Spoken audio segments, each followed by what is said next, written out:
Don't burn yourself with those hard to reach candles. You know, when they get down to the very bottom, it's so hard to light inside. Well, today I'm gonna show you an easy and quick, effective way to not burn your hands. Don't use these anymore. We're gonna use something else. So if you don't have this, I bet you have some of this. Yes, this is spaghetti noodles. Grab one of your spaghetti noodles, grab your lighter, matches, whatever you got here, and light it on fire.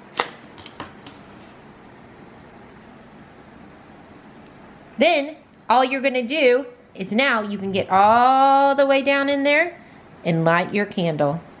Look, you guys, look how easy that is. Look how long. What if you had a really, really deep, tall candle? That would work just as well. And just like that, you didn't burn your hands, and look at that. Pretty awesome, you guys. If you want to know how to make your house smell like a bakery, click on the video link on screen here. And until then, we'll see you next time. Bye.